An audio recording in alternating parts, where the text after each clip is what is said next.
Yo. It's your boy Wayne J, and I got something to say. This is the first official podcast that I'm airing. Broken Knobs. It's official. I got somebody special here today. I think we all know him. I'm going to let him introduce himself, man. But first, I want to say thank you for being a part of what I got going on. Appreciate you accepting my invite. And I think your story alone, man, is something that people will be interested in hearing, man. So if you could introduce yourself, for everybody. I want to say I appreciate that. I'm honored that you asked me to be your first guest. But no, my name's Ricky Summers. I've been around Springfield all my life, played football, had some trouble with the law.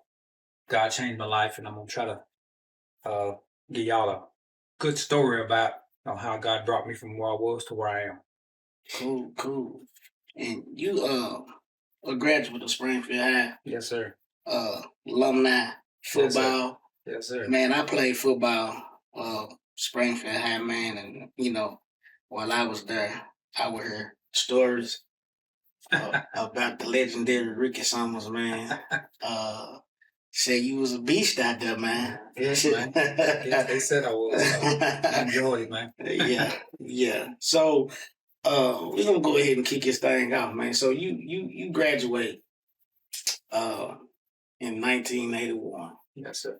That's before I came about. I come around in 85. Okay.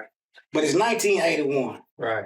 And it's the summer of you just getting out of high school. Okay. And I want to know, and I guess the people want to know, what was your plans as a young man right out of high school? What did you want to do for yourself?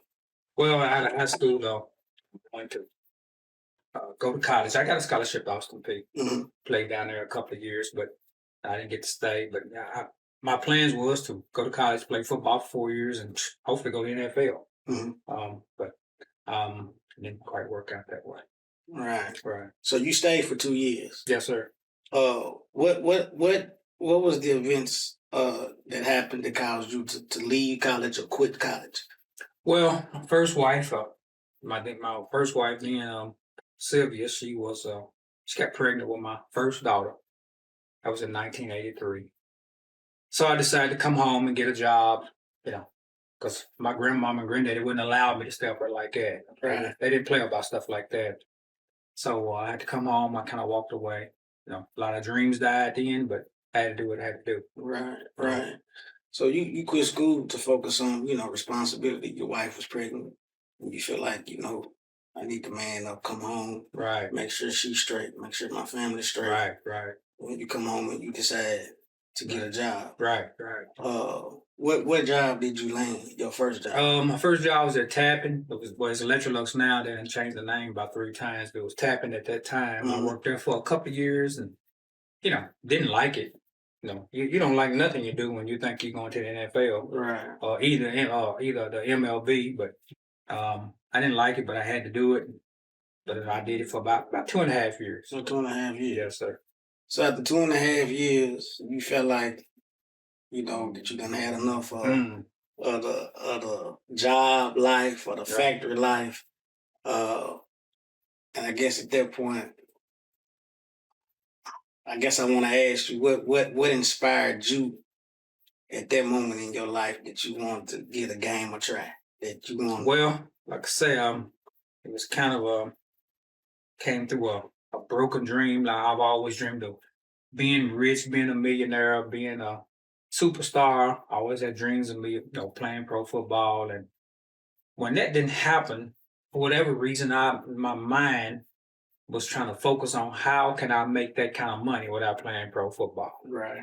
And again, this is why I say that my story can help people, because a lot of kids, a lot of people have dreams, and when them dreams are broken, and I always say that's where addictions come from, that's where people lash out at, and especially when they're broken of no fault of your own. Mm-hmm. This dream I had was broken because I couldn't control myself. Maybe that's the best way to say it.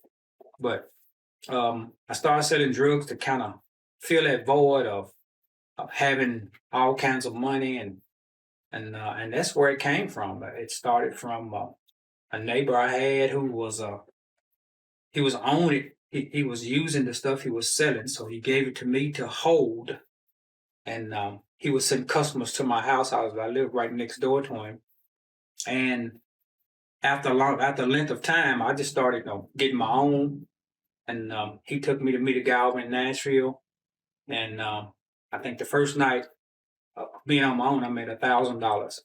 I remember counting $1,000 in the floor, and that was just the first night. Right. And at that time, I was a certified. Right. So it's, I guess you said 2 years you run your job. It's 85 now. Right. Well, 83 is when I left. So. 83 when you left. So you started hustling around. I started hustling around 85, 86. 85, right. That's about right. Yeah. Okay. Was you fronted your first pack, or did you have your own money to Yeah. Yeah. No, I had my own money. Right. No, I had my own money. I went over and like I say, he took me over and I don't mind saying, I think I bought an 8-ball, came home, sold it, went back the same day, bought another one. I think I sold like 4 8-balls. Back then, you could piece them up and make a bunch of money off of it. Yeah. And so I think I made 4 trips to Nashville that one day. 4 trips in one day. 4 trips, yeah. Wow. I think the last 2 was getting pretty late, but making money, I didn't know it was gonna be that like that. So you got that money that fast, and I'm gonna ask you, was it something that you wanted to do temporarily? You know what I'm saying? Or did you have the mentality say, you know what, if I can make this kind of money in one day, I want to be the man. Like, right. I want to take over. Well, yeah, anytime you can make that kind of money in one night, that you it's hard to walk away. Right. Back then I think the average job probably paid you $275, $300 a week, and that was good money back then.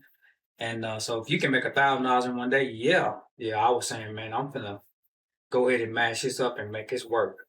Right. And so what I did, I instead of buying 8-balls, I started buying half ounces. So I would at least make it through a day and a half without having to go back. And I just took off from there. Right. And at the time, back then, you say 85, 86, it was straight powder. Straight powder. Wasn't no crack then. Right. No crack then. No. Straight powder. Straight powder. Yeah, so you you were getting off. You were getting off, man.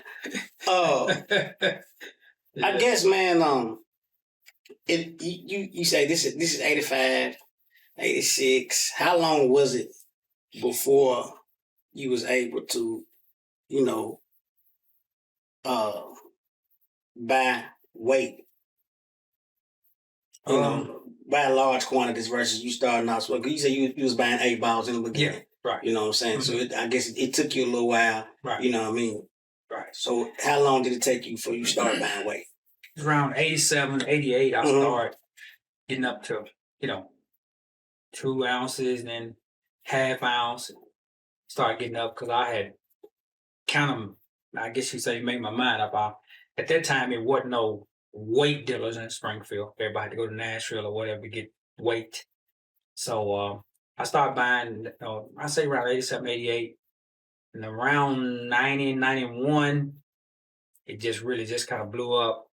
I kind of got out of selling the small pieces and kind of started dealing with weight. Started buying keys and kind of went from there. Right. By then, I was pretty popular around here for the wrong reasons. Pretty hot from the law point of view. Right. But yeah. Now, you said you was pretty hot.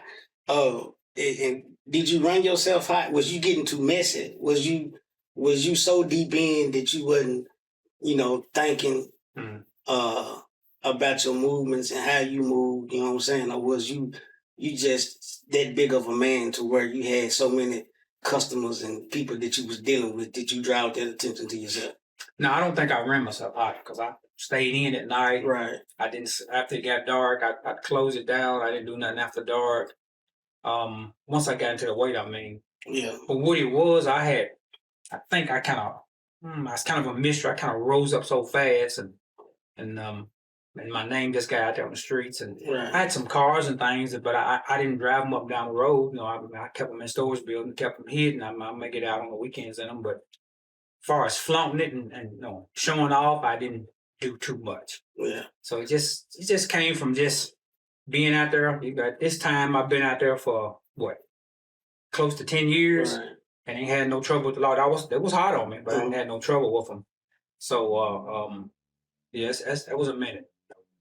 I was always told that you wasn't nobody to play with. that you would pop it out real quick. Yeah. Was there ever a situation where you had to show somebody another side of you, especially when it comes, to your money? You know what I'm saying? Because don't nobody play about their money. No. You know what I'm saying? Was it ever a situation where you had, Yeah, I had a guy one time. He was supposed to be a friend, but he came to my house when we watched Monday Night Football, and I said, all right.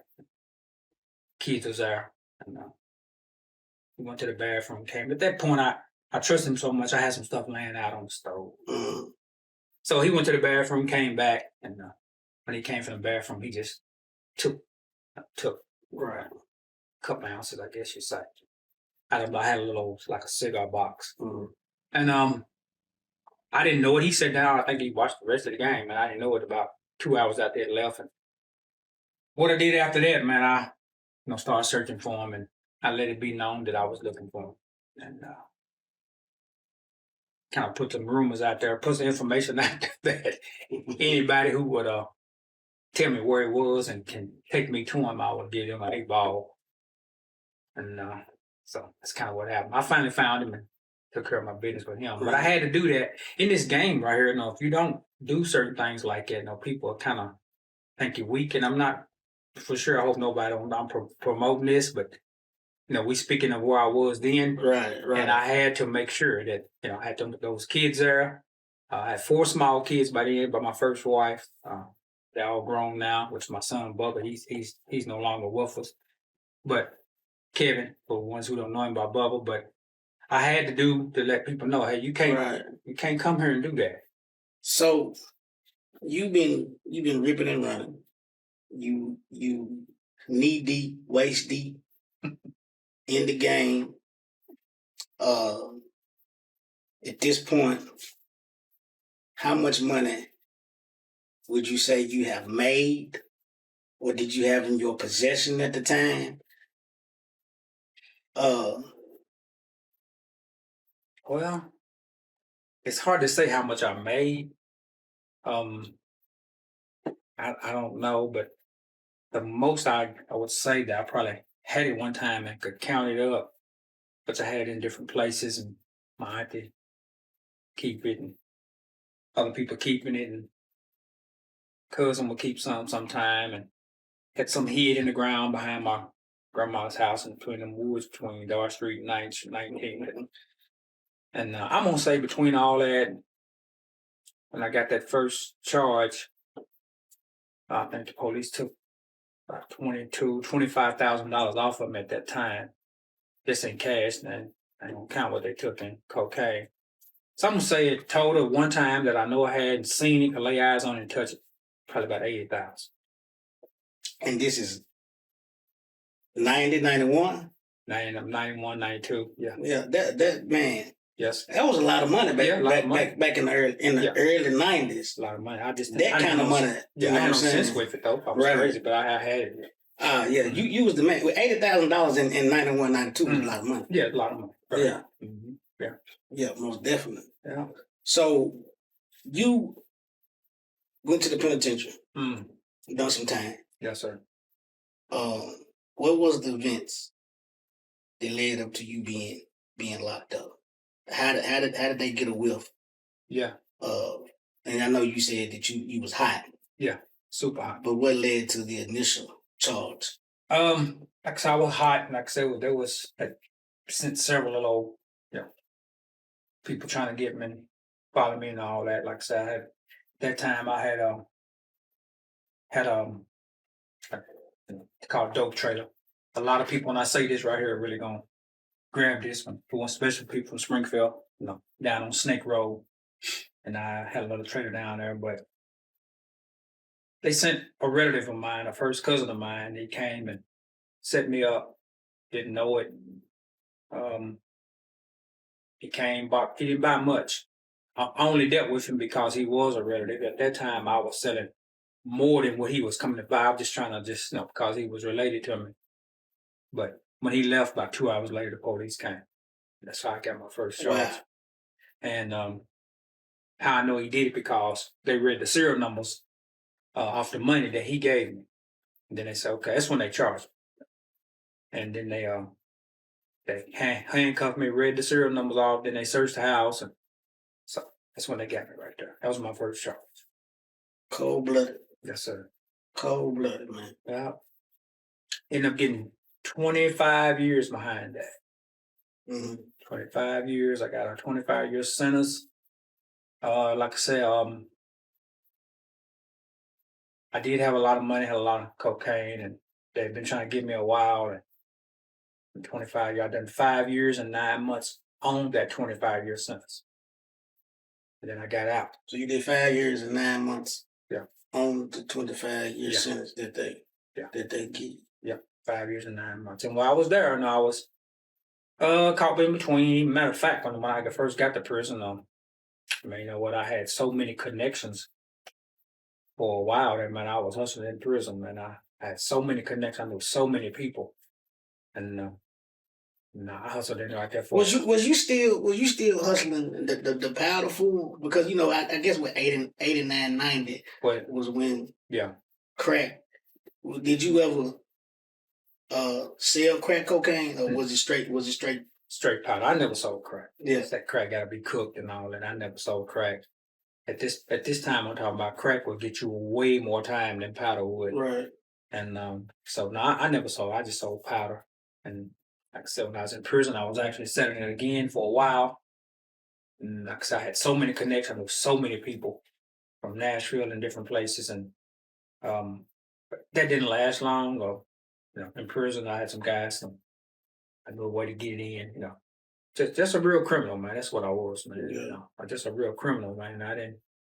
But at that time, I thought I was smart. I thought I was slick. I thought I was cool.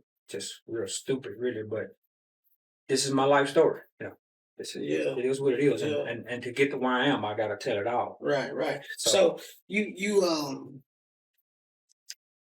done that time, man. At what point did you realize you had a calling on your life?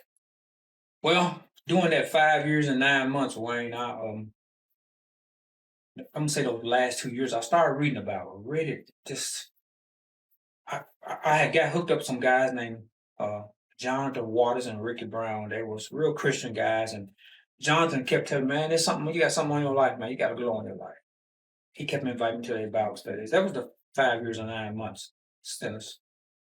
And I started reading the Bible, highlighted that thing up, read the whole Bible, had it color coded, knew the Bible, could come home and talk the Bible. But when I came home, I didn't live the Bible. I went right back into the streets.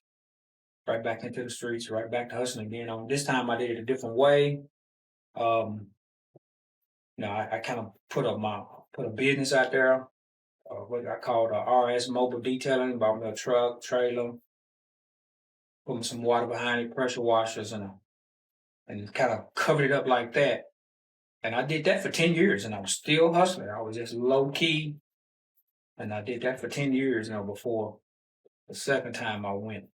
But so you done 2 bids actually? Yeah, I done 2 times in prison. Two times in prison. I got out in '99, and then stayed out 10 years. In 2009, I went back. In 2009, and how long did you do the second time? I done 2 years and 9 months. I'm saying just, but that's a long time. Right. 2 years and 9 months. Now on that one right there, I got to say this right here. I was out here tripping. I don't mind telling you, I was doing my thing. But what I went for, I didn't do. And when you hear people say, you go on TV and you hear people say, dude got out after he done 20 years and he didn't do it. It don't hit you. But when you actually go to prison for something that you didn't do, although I was tripping out here, but it's pretty hard on you. Now, I don't mind telling you what I went for the second time. I went the second time because the guy owed me some money, and he would come by and would be talking crazy all the time. Like, man, where my money? Like I said,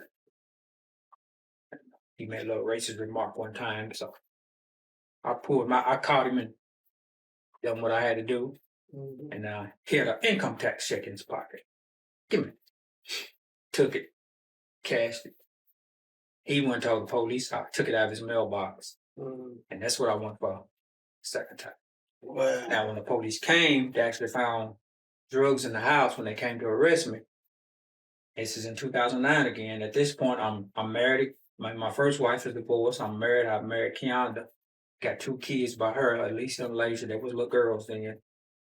And when they came, they found drugs. And of course, I was still on parole. Just about ready to get off parole. So I violated my parole.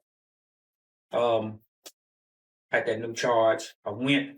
Then when I went, they dropped the charge all the way down to I think a Class E felony. I think that's what they did.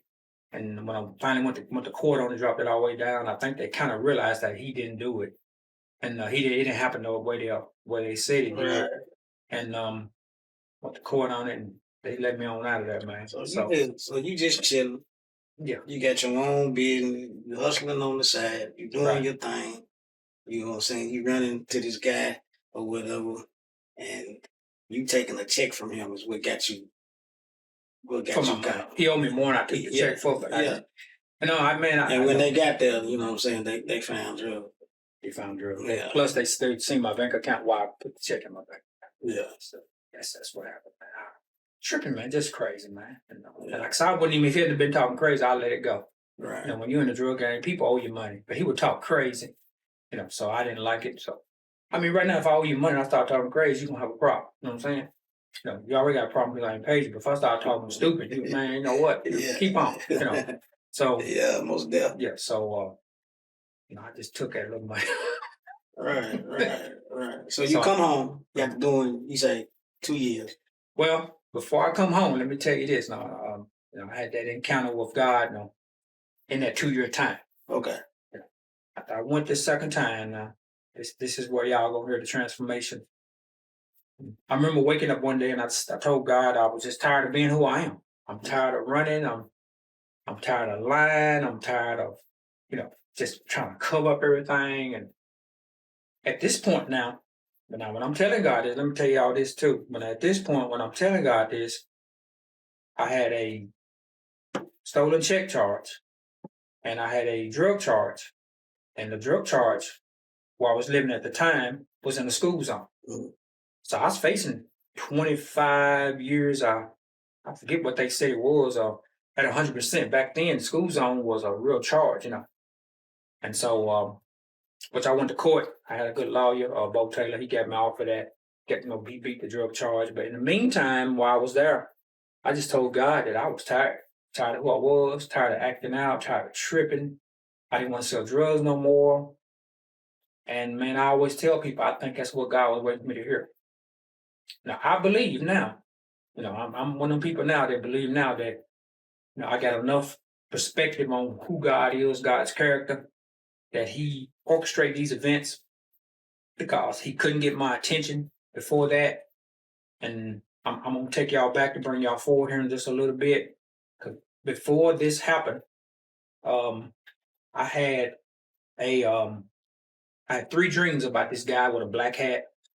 The first dream happened, and he came up and he was standing behind me. He was showing me my whole family, and they was judging me. Yeah, man, and I had this dream, man. God was calling me way before I answered the call. But I had this dream, 3 dreams, matter of fact. And it's about a guy. All I remember about him is having a black hat. And the first dream was he was showing me my family. He was showing me my whole family, and they were sitting kind of like in a jury box, like they was judging me. And he was showing me that, and even the little babies were there, and the grandkids, and everybody was there. My small kids.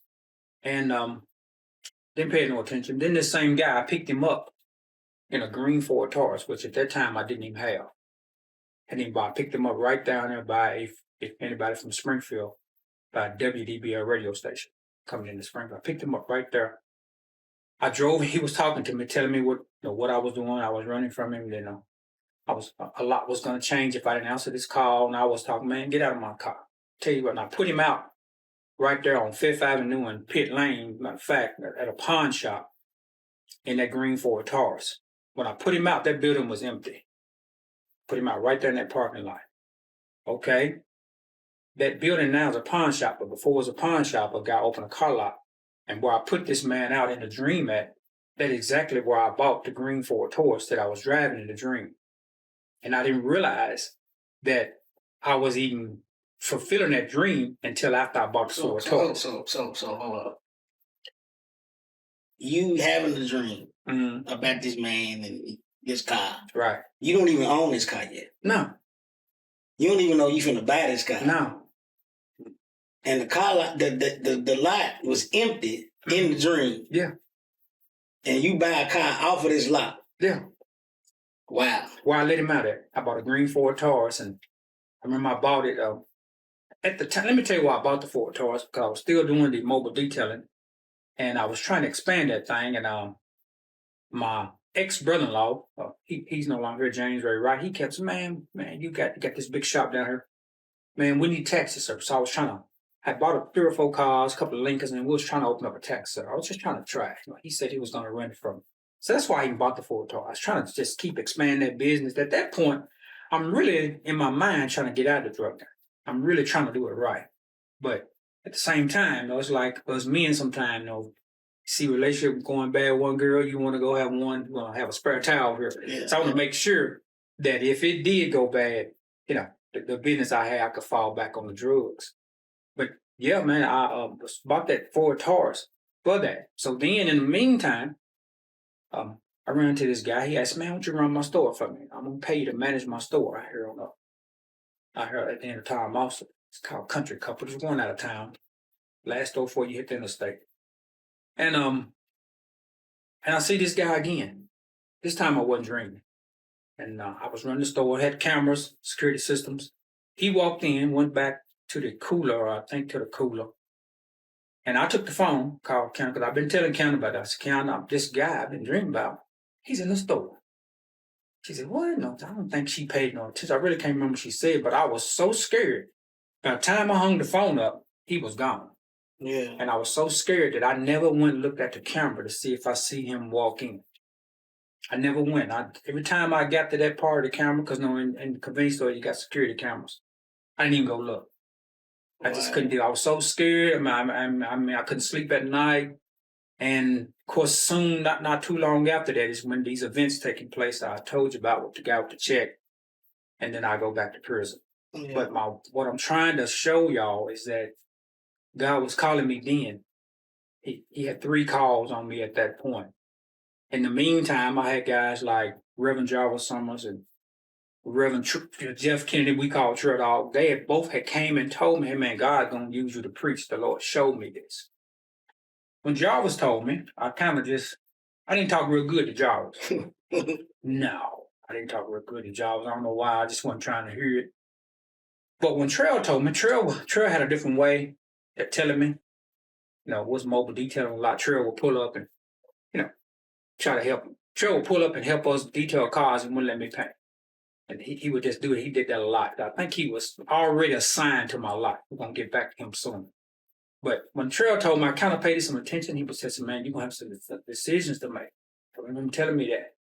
And he was already in the ministry, and so was Jarvis. So I ignored those 3 calls, and off I go to prison. For the second time. Yeah. So you done that time. You got a calling on your life that you're running from. Mm-hmm. And you're going to want to submit and accept the call from God. Right. You just ignoring it at the time. Right. So you come home. Well, before I came home, I want to tell you about the transformation. I kind of skipped over that. Like I said, I had that encounter right there, man, that when I told God I was tired, and I always say he broke into the prison, man. He just came in one night, man. I remember crying. I remember being happy. I remember being up. Because in prison, you got a cellmate, or we call him a cellie. Yeah. He never woke up. I remember looking out the prison doors, got a little square window you look out. I remember the guard coming to shine his light doing his nightly count, or they come through 2 or 3 hours. I really can't remember it all, but I remember being happy. I remember crying. I remember waking up not feeling tired. And the next day I got up and I read the whole book of Luke. And that was my transformation right there. You accepted your calling. Well, I didn't know I was accepting. You didn't know you was accepting your calling then. You just knew something was going on. Something was going on, man. So when did you say, you know, God, I'm done, I'm tired, it's over with, you know, I'm gonna do what you asking me to do? I'm gonna say right thing. Well, when it really hit me that something was going on, because I was so interested in the Bible at that point. I think maybe a couple of weeks after I started thinking that, man, there's something to this, man. I'm just gonna change my life. Start calling home and telling people. When you've been the kind of thug I've been all your life, ain't nobody trying to hear it, man. Man, I've been called to preach.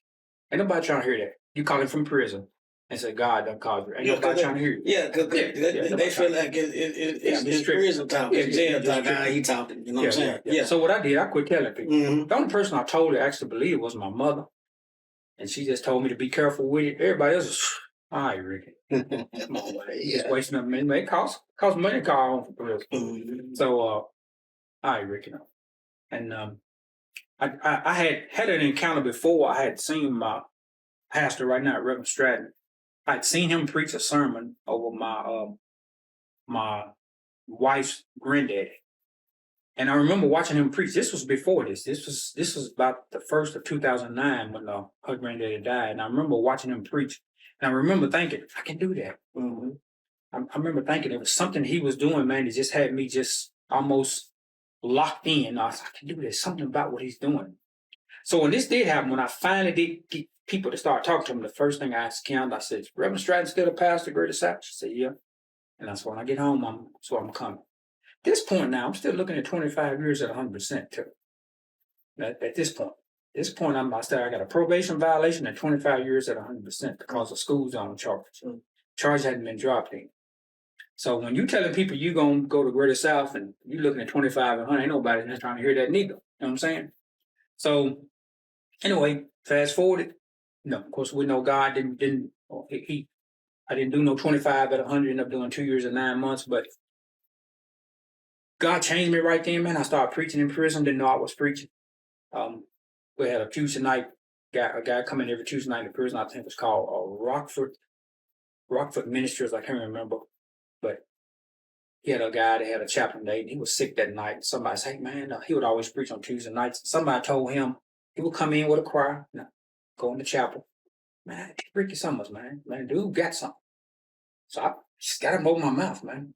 And man, from then on, man, I was the Tuesday night minister. And then on Saturday nights, they carried me out to the annex, which was really something. Because the annex is where they carry people who was really kind of getting ready to go home. Yeah. They would carry me out there on a golf cart with an officer, and I preached out there on Saturday nights. And I did that until I came home. Wow. So when you came home, it was what, 2000? Came home in 2011. Right. You done. You ready to walk right. I'm hot. I'm spiritually on fire. I'm smoking. You smoking. Smoking at this point. So you walk right into your calling and your ministry. How long when you got out? How long was it before you actually stood up to preach your first sermon? I got out in October 2011. I preached my first sermon in March of 2012. March 2012. What did you title it? Opposite Day. Opposite Day. Good sermon. I copied it off a TV show called SpongeBob. The kids watch SpongeBob all the time. And then one day SpongeBob got up and said, said it's gonna be opposite day. And I said, that's how us Christians, we're supposed to live opposite of the world. So I just took some scriptures and like I said, man, I was so red hot. I could preach about that R on your head. Or whatever that is up there. Man, it's R.A. I don't know if you follow, man, my partner, man, and I got to throw this in. Rose Hill Angels, man. It's for the fallen soldiers up on the hilltop. Yeah. I didn't know that. Most definitely, man. That's real. It's called Rose Angels, man. Larry Martin. Okay. And you hilltop. Man, that's amazing, man, to hear the person you was at one point Mhm. and the person who you became on your journey, man. You know what I'm saying? It's amazing how God took you and turned you around, man. You know what I'm saying? And I think you can give hope to a lot of brothers out there, man, who trying to shake it, man, who trying to get it together, man. You know what I'm saying? Too. Yeah, mothers. Also, you know, it's enough for everybody in this conversation right Yes, here. it is. You know what I'm saying? So, man, I applaud you for that, man, alone, man. So, you know. Yeah, because when I see these guys riding on the road playing music, hat on backwards, you know, look like they thugs, you know what I always say? What's that? Man, dude could preach my friend.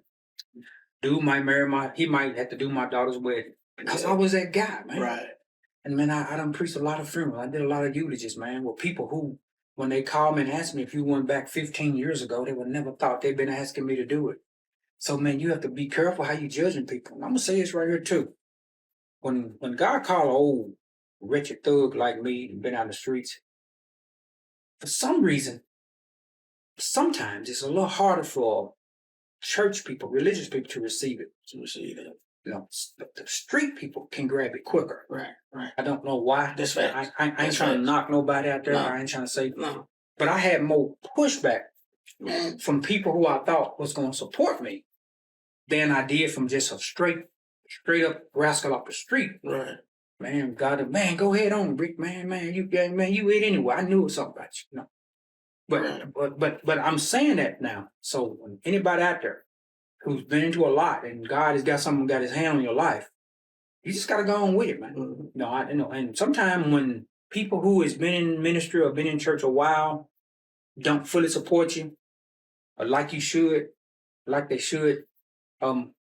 it's just you just have to go on. And this is why Jesus said a prophet is only without honor his own home and his own country. Mm-hmm. And that's because in his own home, because they know you're too good. It's hard to believe that God is going to use me. Mm-hmm. Now, if I went to California and said God was going to use me, it's different because they don't know my background. Mm-hmm. But it's just so hard for people to see that God is going to use you when they know your whole history. Right. When they know that you used to sell drugs to their son. Right. It's just really hard. Yeah. Right. You know what I learned though, you know, when it comes to the word, and you said that church people, it was hard for them to accept some of them.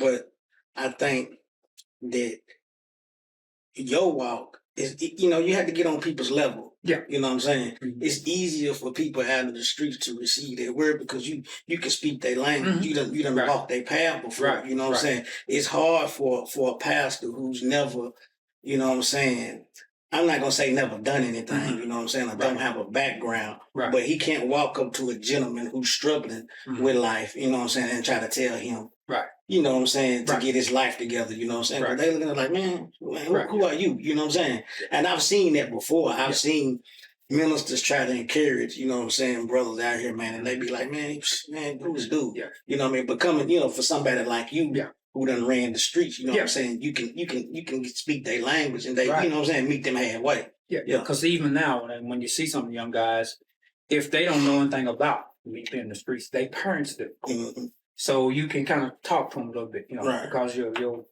even though my testimony, you know, I'm at the age I am right now and it's old, but it's still relevant right now. Mm-hmm. And it always will be because of where I came from.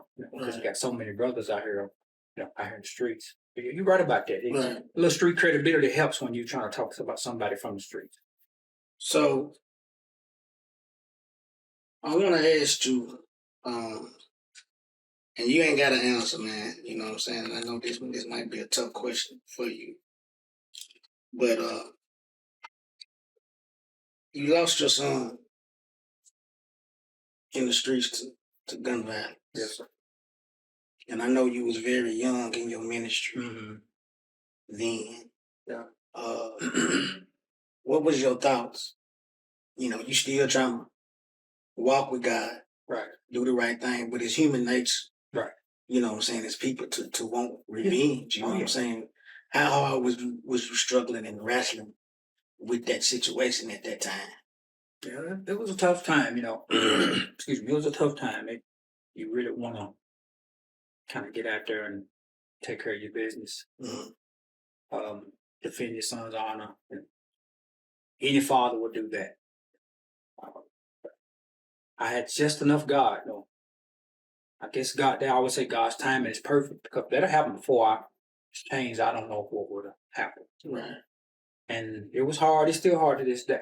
But I guess if I look back over it, I guess I could say I passed the test. I guess I could. And to this day, I still have hard times. I still have those thoughts and these are not thoughts because you've been in the street. These are thoughts of a human being who just had worked and been a good, upright citizen all his life. When somebody takes your son's life, and but it happened in 2014. My ministry out here, like I really started in 2009, but my ministry out here started in 2012, and it was tough. And I did his eulogy, which was something I didn't think I had the strength to do. But being honest, his eulogy was a platform because after I did his eulogy is when people really started to believe that I was really, really serious. I had a lot of feedback off his eulogy. His eulogy was a platform, so it was a hard time. It was bittersweet. But after that, you just deal with it day by day. You got 3 sisters still out here. Punky niece and Nikki. I know you know the niece. Plus, I got Lisa and Lazy out here. So, but it's been tough. It's tough. I can only imagine, man. Yeah. I can only imagine. He was just like me. He was just a little taller than me. Yeah. He was just like me, looked like me.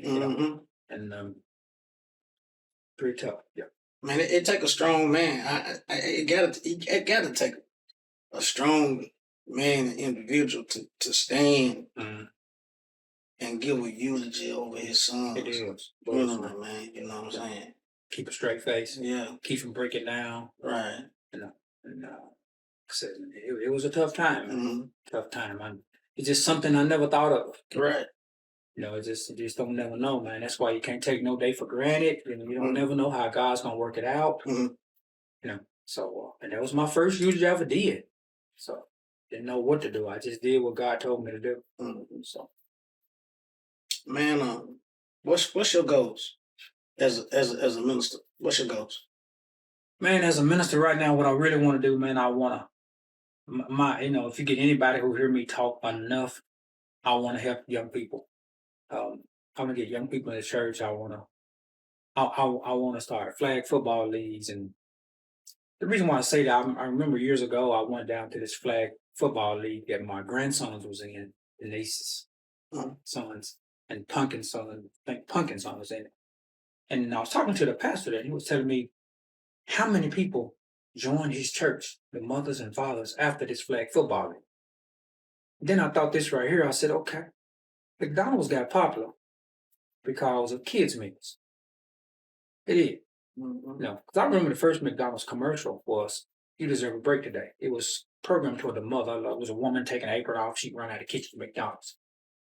But then Ronald McDonald came along, went toward the kids. So I'm thinking, now, if you can get the kids, you can get the parents. You know what I'm saying? Right. So I started thinking about trying to give back. Anytime you've taken from the community, you want to give back from the community. And I feel like I've taken from the community because I had a lot of people look up to me for the wrong reasons. I had people look up to me for sports, which is okay. Then I had people look up to me for drugs. So my life has been in the spotlight the whole time, from from sports to drugs, now to ministry. Right. So I've been in the spotlight the whole time, but my goal is I want to give back to young people. I want to create youth pastors. Man, that's just my goal right there. I want because our young people are our future. Yeah. Man, if you can get the young people, you might can stop some of these shootings. If you don't stop with one. Right. And I'm trying to get the young people in church and trying to do everything I can, and just keep praying, and hopefully God will give me a platform to get this done. Are you interested in becoming a pastor?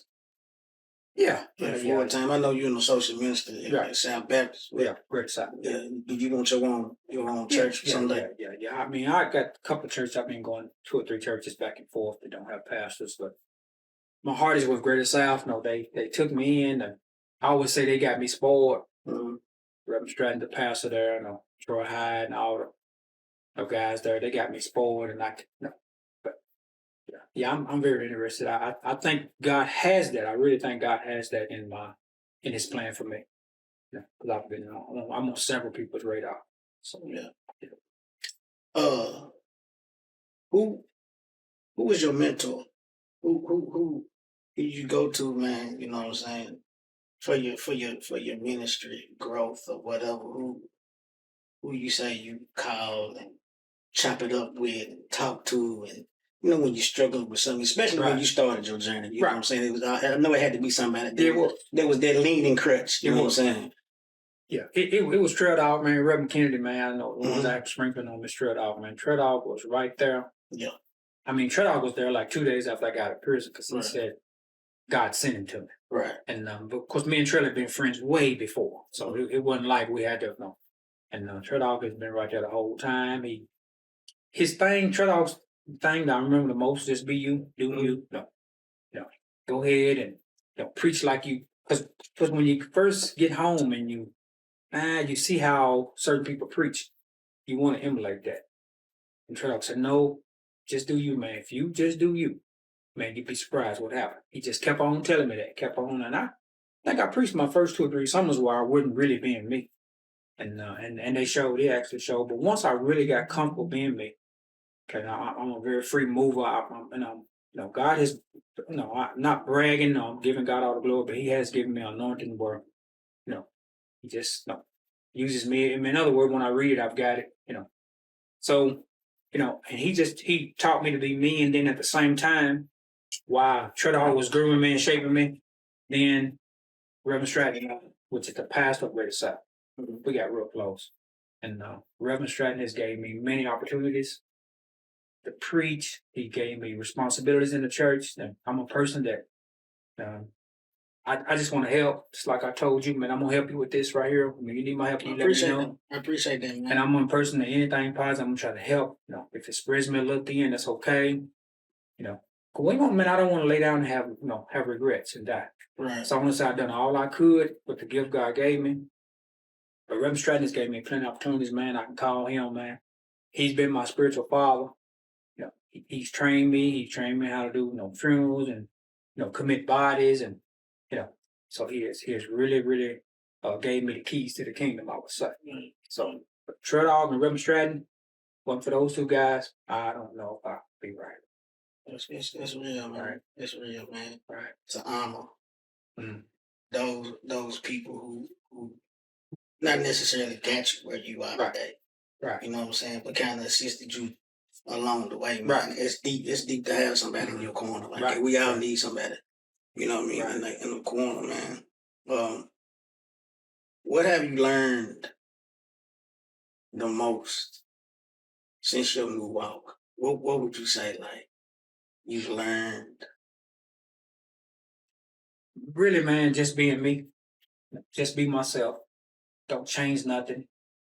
I found to be relatable by being just what you're seeing now. Just me. I try not to walk up to people and say, God be the glory and glory. Try to be just as relatable as I can, being me. Yeah. You'd be surprised the people you help like that. Not trying to be a preacher all the time, not trying to be a minister all the time. You just be who you are. Be who you are when you preaching, teaching. And man, I've learned a lot by just doing that. Yeah. Just doing it my way, the way God, because man, I had to come to the conclusion, man, you can't do it wrong when you're doing you. Mm-hmm. And God made you to do it this way. Yeah. And I came to that conclusion. Yeah, you just can't do it wrong, man, when you're doing it like you've been called to do. Man. And so when I get to preach, man, I feel like I'm called to do this. I got all the confidence in the world, Just like when they would give me the football. Give me the ball, dude. Yeah. If you want to, don't block nobody. So when I get to preach, man, that's how I feel. Yeah. Once you give me that, I'm straight. Yeah. Because it's all good. This is what God called me to do. So there's a little nerves before you get up. But they go away quick. As soon as you open that mouth, they go away quick. Man, that's the whole thing with Broken Knobs, man. Mm-hmm. When I came up with that. Yeah. With that idea and that title, it was a song ringing in my head. Yeah. It was a song West, Hustle Man, had a song, and in that line he said, I keep it cranked up to the max, like I done broke the knob.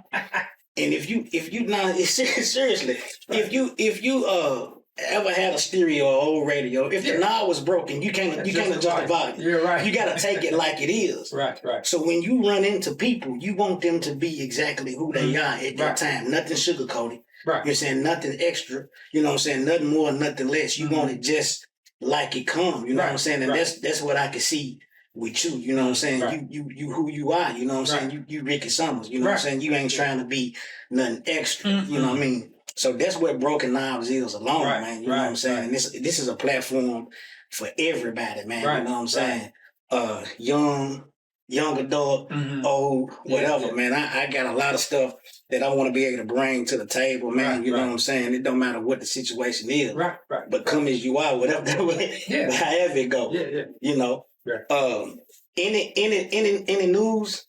Any news you want to put out there? I'm gonna hit Greater South for a little bit. Greater South, we got this new edition, but it ain't new now. We started doing it in April, called Coffee with the Pastor. It airs Monday through Friday at 9:00 on Facebook. Then I think it's uploaded to YouTube. Reverend Stratton's the pastor, he's on it, and he used all the associate ministers, which would be Reverend Leon Chapman, Reverend Jarvis Summers, Reverend Travis Shannon, and myself. And he uses all those guys, and it's been a real success. Troy Hyde's out there. Troy is a deacon at Greater South. Troy and I. Troy Hyde is one of those people that I can really say we share the same vision. Man. We can finish each other's sentences. And Troy kicked that off. It was his idea. We talking about that thing about 18 months ago. Then we finally took it to Reverend Stratton. Reverend Stratton gave us okay. And so, man, that thing is doing really good. The second thing I want to talk about is the Samaritan House. Like I said, we moving in Greater South. Samaritan House was started by our sister, Anthea Dunn. Anthea Cone Dunn. So people know who she is. And she has we just got through with an after school bash. Gave her a lot of gift surprise. Had a lot of kids over her. The train. She had an Easter deal over her. Easter bunny, took pictures.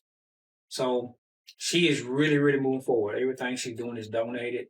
Samaritan House. She's on live every morning on Facebook. She's really good. She has a ministry. I know she's on Facebook every morning. She is. I think she teaches Bible study on Tuesday night. I teach for her on Wednesday nights, and she has really, really, really taken off. And it was a step of faith. Right. Step of faith. Cool. From my own personal point of view, man, I'm out here now. I got my own business now. This is for the people out here. You know, it's called Straight Cash for Cars. Man, if you got a junk car, you call me and I'll come get that thing. 615-239-5566. True that. Yeah. So and but no, it's I'm doing all right with it. I ain't rich, but I'm doing okay. Keeping in the water. Keeping the car on the road. I mean, so everything gonna be all right. So right now, man, God has blessed me. I mean, if I had to write this story the way my life turned out, I couldn't have wrote it like this. There's no way. I couldn't have wrote all these gaps and all the way God did it and the way He called me and changed me. And I remember telling Keanu, I said, Keanu, I tell Trail this too. I've got to figure out a way to change how people see me in the street without changing. Change how people see me without changing my view, without changing when they see me. But when they see me, I want them to know that, okay, he used to do this, but used to do that. Because I seen a guy in Dallas the other day, and I'm gonna be cool after this. He called me Slick Rick the Ruler. And then when he said, man, that's right, I can't call you that no more. That's what I'm talking about right there. Because that was from drugs, Right. And he said, I can't call you. I said, man, it's good if you feel comfortable, man. But just he recognized, he put the two together. And that's what I'm trying to accomplish, man. So man, you keep on working at that, man. You know what I'm saying? Everything gonna come full circle for you. Right, yes, sir. I see that, man. And I can honestly say, even though you're a lot older than I was young when you was out here, in the streets, and I would always hear about Ricky Summers, man. You know what I'm saying? They seen you in passing, man. You know what I'm saying? I knew, you know, you was big time when I was young. But man, I can say, man, I'm proud of you, man. I'm proud of the man that you had become, man. You know, and it gives people hope. Yeah. That if they dealing with something that they trying to stop dealing with, man, you know what I'm saying, that then they can do a completely a 360 turn, man, as well as you did, man. You know what I'm saying? So we need people like you out here to continue to tell your story, to continue to encourage the youth. That's young men and young women, you know what I'm saying? We need more people like you, man. And I be trying to pull people in all the time, man. You need to tell your story. You need to get that out there, you know what I'm saying? But I'm glad that you was able to get on this platform and get your story out there, man. You know what I'm saying? Because this right here is going to help some people, man. This right here is going to be interesting. I can't wait to get it out there to the people. You know what I'm saying? So, yeah, well, most definitely. I appreciate you, man. I appreciate you. Man, what advice? And I'm gonna ask you this: what advice would you give somebody? You know, we started when you was 18, back in '81. You come home and you got in the game. For somebody that just graduated high school right now, in this day and time, that they trying to get their life together, they don't know what they want to do. They trying to find their way. You know what I'm saying? They being pulled in every direction. You know what I'm saying? You know, it's so easy to get caught up out there, man. But what advice would you give an 18-year-old young man or young woman right now to do with themselves? Well, you know, it's kind of according to what, you know, I guess I would say advice would be according to, you know, who I'm talking to. Right. But just in general, just in the whole group, I would say just do what is right. You know, do what's right. You know, if it's in your heart to go to college, I'll go to college. If you want to get a job, get your job. Well, no. But the main thing I want to say is learn how to manage your money. You know, at my age right now, it took me a long time to learn how to manage money because I made so much money. I didn't have to manage it. But when they give you a $500 check and you used to making $3,000 a week, or $4,000-5,000, what you want me to do with $500 a week, man? What you want me to do with this? Yeah. So I had to learn how to manage that. I really did. And like I said, Trey Dog had to help me manage it. And there were times I called this man, man, you just got to put 100, you got to put 50 over here, man, put it over here, man, and it would be 200 in a month, and you put 25 with it, and you pay that bill. What? He was like, hold up. You got to realize, let's go back. I never had done that. Right. I worked at electric tapping. When I worked there, I was living at home with my grandmama. I'd come back from Austin Peay. So by the time I got out of the house, I was selling, so I never had to manage money from a job. So here y'all have it in the raw and uncut version of Mr. Ricky Summers. He gave you the spiel, he gave you the deal, he gave you the real. He gave you everything, man, and it was a beautiful story. I hope it helped somebody. I want to say thank you, brother. Yes, sir. Most definitely, man. And you know what I mean? If there's anything you want to touch up with right now, you know what I'm saying, go ahead and we're going to get out of these people's way. Man, I just want to say right now, man, no. Like I said, man, you heard what happened, and it gives you, I would say, hope that God can do anything. Yeah. Nobody never thought I'd be where I am today. And by no means I'm saying I made it, but I'm not where, no, even myself, I'm farther than I thought I'd be. This is one of them, it's a scripture in the Bible that God will exceedingly more abundant than you ask or think. It's in the book of Ephesians, chapter 3, verse 20. And that's what he done in my life. He done exceedingly more abundant than I ever asked, ever thought, ever dreamed of. So anybody out there, you got a child, you out there struggling and you being pulled from two sides, you want to, go to church or do better. God has got his hand on you, but yet still something, you got that downward calling, because you can have a downward calling and an upward call. God's putting you up, enemy trying to pull you down. So anybody who out there struggling, man, you just answer that call. It's not going to be easy. It's going to be hard, but I'm telling you, it will be rewarding. And that's my advice, and that's my going home words. Just answer that call, trust God. Your mamas out there keep praying for them sons. Your daddies out there keep praying for them sons and them daughters. Yeah. Because I'm telling you, I was prayed for. Hubert Lee and some was prayed for me. Alice Thomas, Ernestine Jones prayed for me. I was prayed for. It just took a long time for that harvest to come up. So keep praying, man. Let's keep praying for we kids as a unit, as a community, as a nation. We keep praying for our youth. Appreciate you, man. Yes, sir. There you go. There you go, man. You got it, man. Appreciate you. Yes, sir. Appreciate you, man. Yes, sir. Hey, I want you to come through again. Yes, sir. I appreciate you accepting the invitation, man. Yeah, no problem, man. Most definitely.